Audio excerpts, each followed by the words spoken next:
Hello everyone, welcome to my channel, and today I want us to discuss inflation and exchange rate. Apparently these two terms is an illusion. Inflation is an illusion, exchange rate is an illusion. It's not a true measure of poverty in a country or how well the country is doing. But of course, this world is about perception. If you think you can get out of the house because there's something that's going to kill you outside, then that's definitely what you will be living in. You understand my analogy? And that is how inflation and exchange rate is, especially in Africa. Africans think the exchange rate and inflation is paramount to whatever is happening in the country.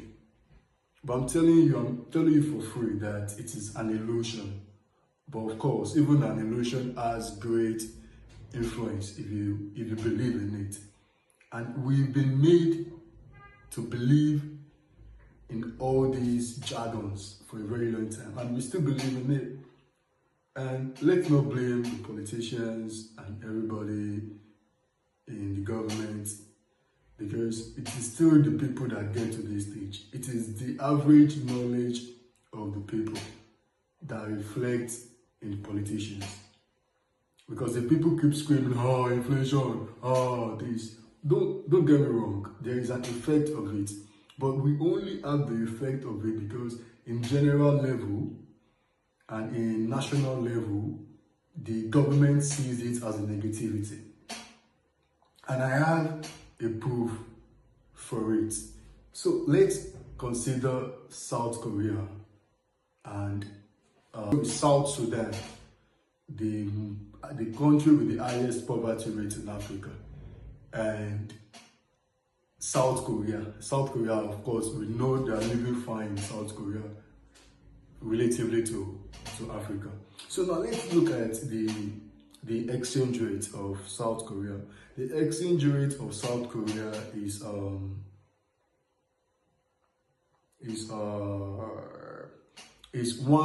USD to 1,378 South Korean won. See that? And they are not even top 100 of the country with the most poverty rate. Now look at South Sudan. South Sudan is 1 USD equals 130 South Sudan currency. Are you seeing what I'm saying here? We Africans, we like, how do I put it?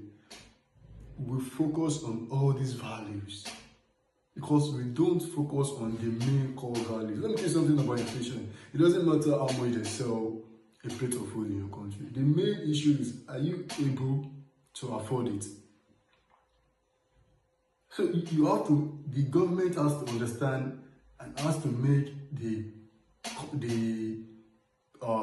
citizens understand that, look here, inflation is not necessarily a bad thing. I see a lot of comments on social media saying, oh, a plate of food in US is like $16, or let's say in Nigeria is like it's like 10,000. How is that a comparison? It's just like comparing electrons in helium and electrons in let's say nitrogen, without actually considering the position it is in the atom. Are you getting my point? These elements cannot be compared without relating it to the position, without relating it to the factor that describe the position in the system. So you don't compare how much you buy food in South Africa to how much you buy food in Ghana, how much you buy food in Nigeria. The main issue is, if there is an inflation of a product, or if there is an increase in price of a product in a country, the government should make sure to checkmate it by making sure that people are able to afford it. even though it will lead to more increase in price, then the government should make sure that there is a system whereby it's being checkmated. It doesn't matter if you buy dollar for ₦1,000,000. The main thing is, are you able to get your product? It doesn't matter. It is just zeros. But in Africa, we make all these our priority. They will tell you, if you print money, there will be inflation. Oh yeah, then print the money. As long as you are not printing the money to steal the money or to put it in your bank, you need to print money. Money has to be available. I mean, labor itself is money. Anybody that's doing a job, that is doing a work, needs to get paid. If someone is doing a certain job, they need to get paid. So it is illusion. Oh, you can't print money, you have to borrow money. If you borrow money, then there will be inflation. But if you print the money, there will be inflation. Then, oh my God, we don't want inflation. That is why Africans still remain in the box.